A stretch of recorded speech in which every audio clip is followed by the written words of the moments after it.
좋아요, 구독. 네, 이어서 글로벌 금융 핵심 이슈를 알아보는 배종찬의 통통 경제 시간입니다. 매주 이 시간에는 이 시장을 주도하는 핵심 현황과 투자 전략 등 이 통통 튀는 배종찬 소장님과 함께 통통하게 이 관련 이야기 채워보도록 하겠습니다. 자, 옆에 나와 계시는데요. 모셔보겠습니다. 안녕하세요. 안녕하십니까? 네, 네, 오늘도 통통 좀 채워보겠습니다. 네, 그렇습니다. 자, 오늘도 핵심 이슈들 가득 준비해 예. 주셨는데 네. 하나씩 살펴보도록 하겠습니다.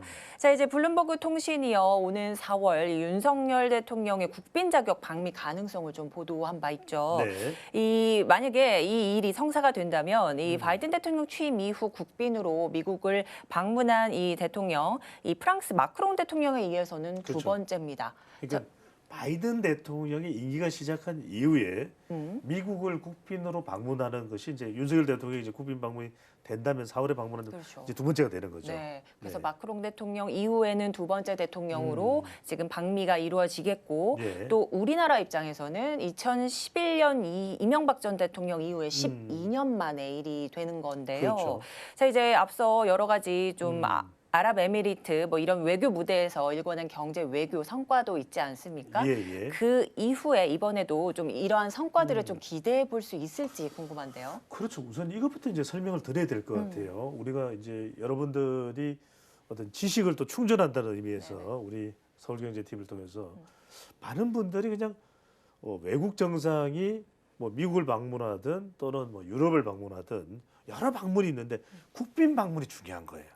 그만큼 미국과의 관계, 예우를 생각해 볼 때 이런 이 외국 정상의 국가 정상의 방문은 국빈 방문이 있고 그냥 일반적인 정상 방문이 있고 또 그냥 비즈니스 차원에서 그냥 현안 하나 정도만 논의를 하는 일반적인 또 비즈니스 방문이 있단 말이에요. 실무 방문. 근데 중요한 것은 국빈 방문은 그만큼 국가 간의 관계가 중요한 그런 관계라 해야 되는 겁니다.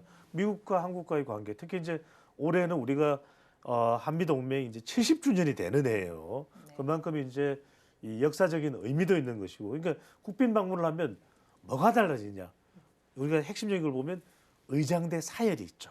그러니까 빰빠밤 이런 게 있는 거예요. 네네. 여기서부터 벌써 달라집니다. 국격이. 또 하나 중요한 것이 블레어 하우스. 이 블레어 하우스가 백악관 바로 옆에 있는데 이 영빈관에 이 이제 숙소를 잡게 되는 겁니다. 왜냐하면 다른 경우에는 뭐 다른 일반적인 민간 호텔에 머무를 수도 있어요. 그런데 정말 미국의 국빈들이 방문했을 때만 내어주는 그 숙소인 영빈관에 윤석열 대통령이 머무른다. 그런 국빈 방문에 상징적인 의미가 있는 거죠. 또 하나 마지막으로는 의회 연설하고 연결되는 겁니다. 그러니까 미국은 의회 권력이 강한 나라예요. 그냥 방문한다고 해서 의회에서 연설해 이렇게 열어주는 게 아니란 말이에요. 그러니까 이런 일련의 과정들이 다 일정들이 채워져야 되기 때문에 맞아 떨어져야 되기 때문에 계속해서 이제 블룸버그 통신에서 또 그 이전에서는 국내 언론사에서 국빈 방문 이야기가 나왔지만 최종적으로 우리 대통령실이든 미국의 백악관이 확인해주지 않는 것은 또 이런 이유가 있어요.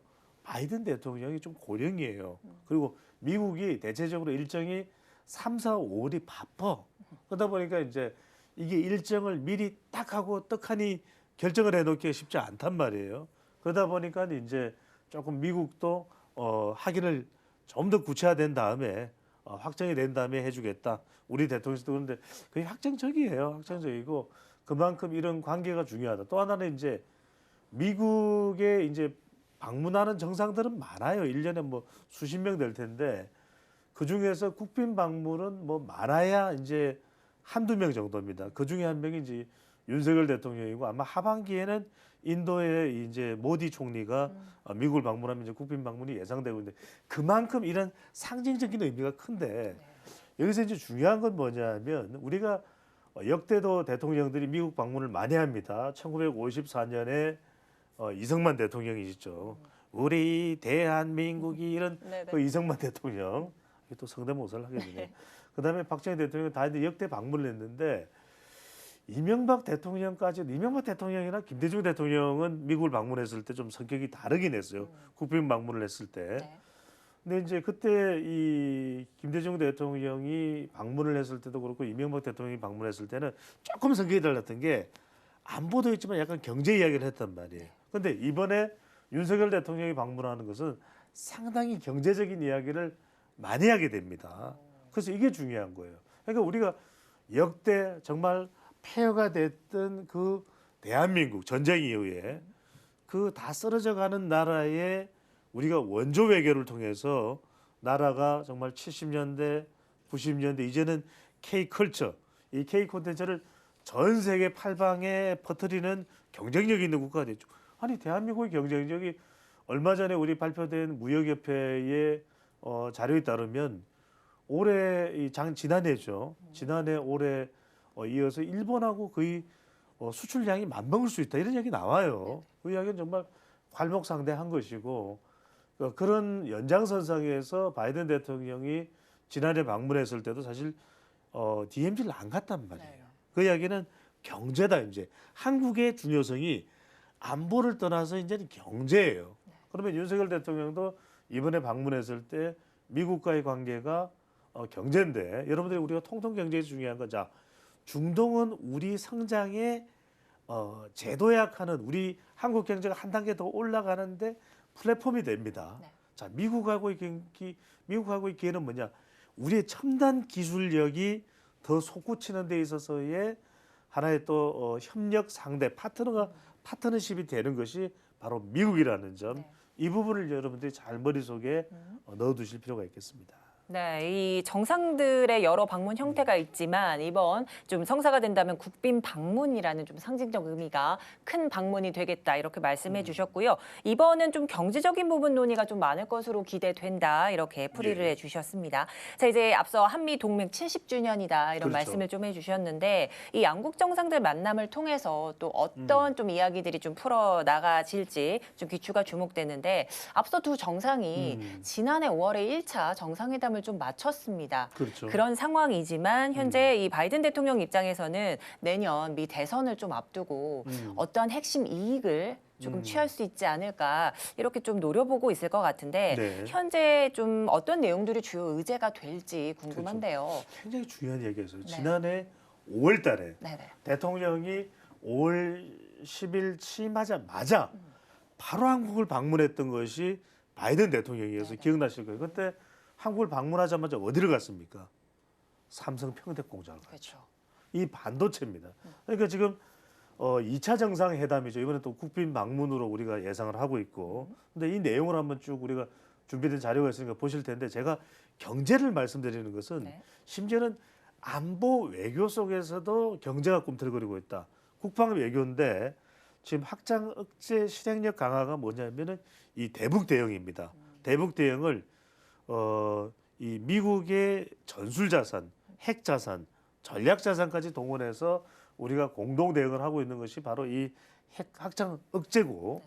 근데 이제 인도 태평양 전략 협력 확대가 된다는 거 이건 뭐냐면 군사적인 의미도 있지만 우리가 미국의 군사 이 협력체인 쿠아드에는 우리가 참여를 안 해요. 근데 경제적인 부분에는 우리가 참여를 하고 있다. 그러니까 상당히 경제적 성격이 강하다. 네. 그다음에 경제를 보면 우리가 당장 윤석열 대통령이 가기 이전부터 우리가 지금 미국에서는 IRA의 구체적인 내용을 한 달 내로 발표하겠다 이런 이야기 우리 서울경제TV를 통해서 전해드렸죠. 그 이야기가 나오는데 지금 IPEF 협력을 강화한다. 이것도 인도 태평양 전략이에요. 인도 퍼시픽 그다음에 이코노믹 포럼 이 협력 강화의 내용에 이제 들어가는 것을 우리가 확인할 수 있는 이것도 경제가 된답니다. 결국 인도라고 하는 이제 13, 14억 인구. 인도가 이제는 얼마 있으면은 중국의 인구를 능가합니다. 여기에 호주 또 일본까지 포함하는 협력체가 구성되는 것이고 안정적인 뭐 통화 정책도 있고 이건 뭐냐면 한미 스와프 이야기예요. 그러니까 여러분들 한율과 관련되는 부분도 조금 짐을 들 수가 있다. 이런 우리가 전망을 해볼 수 있는 것이고 방위 산업 협력도 강화된다. 이것이 굉장히 중요한 설명입니다. 이게 이제는 우리가 방산과 관련해서도 한국이 이제는 마치 미국의 일종의 이 아래 단계에 있는 그런 생산 정도의 수준이었다면 이제는 미국과 어깨를 나란히 하는 정도의 방산 경쟁력을 갖추고 있다. 그 외에도 과학기술과 관련해서는 우주 지금 아미테스가 아르테미스 이 네네. 달을 공략하는 다시 이제 미국이 달에 대한 탐사를 또 전개하는, 물론 일본도 참여합니다만은 우리도 굉장히 유의미하게 참여를 하죠. 이런 부분들도 상당히 우리에게는 이번 윤석열 대통령의 방문이 중요한 그런 계기가 될 수 있겠고, 인공지능 바로 AI, 챗 GPT, 네네. 심지어 네이버 같은 경우에는 우리가 이걸 자꾸 여러분들이 이제 연상을 하셔야 됩니다. 이런 이슈들이 지금 종목이나 섹터하고는 어떻게 연결되는지, 항공 우주 이야기할 때는 이거 우리 방산 중에서도 항공과 또 연계되는 게 있지 않습니까? 하나 에어로스페이스나 또 한국 항공 우주 우주항공 이런 거 카이나 KAI나 이런 쪽과 여러분들이 연계해서 보시면서 네. 또 연계를 하는 것도 반드시 필요한 것이고, 또 마지막으로 평화적 원자력 이용 확대, 사용 후 핵연료 SMR 나오는 것도 이게 우리가 원전은 미국의 웨스팅하우스랑 또 원전 기술이 있으니까 협력하는 것까지 연결된다라는 거. 여러분들 이런 것들 다 연계해서 러시아와 경쟁하고 있는 원전 시장에서는 미국이기 때문에, 아니 러시아에게 원전 시장을 미국이 넘겨줄 리는 만무한 것이거든요. 그렇다면 뭐 중동을 진출하든 또는 폴란드나 체코의 원전 기술로 원전 시장에 뛰어들든 그건 미국과 더 단단한 협력 관계가 될 수밖에 없다. 기술력의 원전 기술력의 설계 기술의 미국, 그리고 시공하는 데 있어서의 전 세계적인 원전 경쟁력을 가지고 있는 한국, 이것이 이제 결합된다라는 의미에서 우리가 이해를 할 필요가 있겠습니다.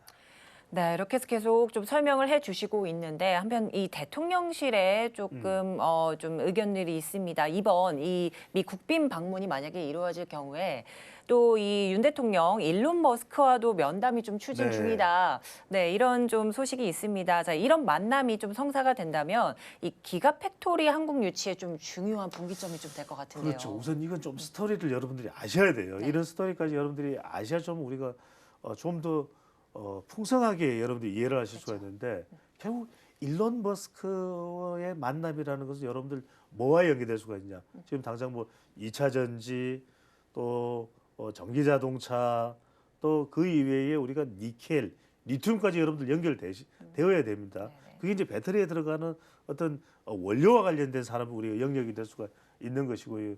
그 외에 우리가 기가 팩토리까지 연결해서 볼 필요가 있습니다. 이게 여러분들 흥미로운 게요. 지난번에 윤석열 대통령이 9월 달에 영국 이 엘리자베스 여왕의 조문 외교를 마치고 뉴욕을 갔을 때 머스크를 한번 만나자 살짝 조율에 들어갔어요. 그런데 그 당시에 만날 기회를 가지지는 못했습니다.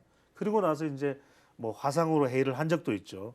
그리고 이번에는 만날 가능성이 상당히 높습니다. 일론 머스크 1971년생. 네. 자수성가한 미국의 기업인 중에서는 가장 재산이 많은, 그렇게 우리가 볼 수 있는 일론 머스크. 실제 우리가 어벤져스의 아이언맨의 실제 현존 모델이기도 하죠. 이런 이야기까지 뭐 TMI인데 저하고 나이가 같아요. 네. 부러워라. 네. 그런데 지금 일론 머스크와 민담을 하는 이 핵심적인 내용은 기가 팩토리인데, 요건 조금 신중하게 말씀을 드릴 필요는 있을 거예요. 네. 기가 팩토리가 뭐냐면 기가라는 것이 숫자 얼마예요? 10억입니다. 여러분 네. 좀 알아두세요. 기가 우리가 10억. 10기가 뭐 1기가 가잖아요. 네. 이 기가의 단위가 10억이에요. 10억. 그러니까 10억 이야기를 하는 이유예요. 좀 큰 규모의 좀 첨단의 의미를 담고 있는 것이 네. 이 기가입니다. 미국의 세 군데에 이제 이 기가 팩토리, 그러니까 이 테슬라 전기 자동차 만드는 공장 이름을 기가라고 붙여요. 기가 팩토리라고. 네. 이름 잘 붙였네. 그래서 이제 또 어디에 있냐면 네. 중국 상하이에 있고 베를린에 있는데 아시아 시장을 감당하기 좀 모자라. 그러니까 이제 기가 팩토리를 올해 상반기에 이제 결정을 해서 내년에 이제 삽을 뜨겠다. 이런 얘기를 하는데, 지금 대상이 되고 있는 국가가 한국 네. 또 포함이 돼 있어요. 그 다음에 또 인도네시아, 말레이시아인데 네네. 태국도 있고 뭐 한다는데, 네네. 얼마 전에 또 이런 이야기가 들려왔어요. 인도네시아가 좀 유력하다. 어. 그게 왜 그러냐면 인도가 전 세계 최대 니켈 생산국이에요. 오, 네. 니켈이 어디에 들어가? 자, 전기 자동차. 배터리에 배터리, 들어가잖아요. 2차 전지. 그것 때문에. 네네. 그런데 아니라 그랬어 또. 네. 인도네시아로 결정된 거 아니야. 그러니까요. 이런 이야기를 했기 때문에 이 기가 팩토리라는 것이 하나 유치되면은 네. 일파 만파 우리 경제에는 플러스 영향입니다. 그래서 우리 산업 경쟁력 및 부가가치까지도 올라갈 수 있기 때문에 조금 자세한 내용은 제가 조금 다음 질문에 네네. 말씀드릴게요. 네. 아니 이 미국이랑 좀 FTA 체결된 곳은 또 한국이 유일하기 때문에 좀 우리가 되지 않을까 좀 기대도 했었는데 예. 그것도 조금은 좀 지켜봐야 될 것 같습니다. 자 그런데 이런 뉴스를 통해서 이 급등락을 조금 반복하는 이런 주가 변동성에 좀 주의할 필요도 있을 것 같습니다. 그렇죠. 이제 이 미국 방문하면 여러분들 일단은 대통령의 미국 방문이다, 경제다 이런 우리가 통통하게 연결을 바로 하셔야 돼요. 네네. 섹터와 종목입니다. 이때 우리가 바로 들어가야 될 게 IRA니까 반도체, 2차 전지 들어갑니다. 이것도 지금 우리 지금 산업통상자원부의 이창양 지금 장관까지도 힘쓰고 있기 때문에 조금 효과가 나올 것 같아요. 네. 저는 긍정적으로 기대를 합니다. 그 외에 2차 전지 쪽 우주항공도 들어갑니다. 이것도 협력 부분이 상당히 있어요. 그다음에 AI까지 들어갈 겁니다. 왜냐하면 이런 관련되는 자율주행과 관련되는 이 섹터들을 여러분들 이건 그래서 적어도 그래 1년, 2년 뒤까지 보면서 여러분들이 투자의 관점을 넣어보실 필요가 있고 그다음에 오늘 정말 하이라이트입니다. 핵심은 뭐냐면 이 기가 팩토리. 저는 가능성이 없지는 않다고 봐요. 이거는 거의 제가 합리적 추론을 하는 건데 윤석열 대통령이 미국 방문해서 일론 머스크를 만나면 상당히 파격적인 제안을 할 수가 있어요. 뭐 기가 팩토리 짓기만 해달라. 네. 그럼 우리가 엄청난 지원을 국가에서 해주겠다. 이런 이야기를 하게 되면 이게 우리의 한국의 산업 경쟁이 가져올 부가가치는 상당하다. 그래서 지금 이거는 기가 팩토리가 어쨌거나 저쨌거나 테슬라와 관련된 기업들입니다. 성일 하이텍 이러다 다시 보기를 하셔도 좋을 것 같고 네. 명신산업, 센트럴 모텍이나 MS 오토텍 그리고 HYTC까지 그러니까 이 기업들이 우리 기업들 중에서 간접적으로든 직접적으로든 테슬라와 관계된 기업들이거든요. 이런 부분에 여러분들이 눈길을 선제적으로 좀 돌려보실 필요가 있겠습니다. 좋아요, 구독!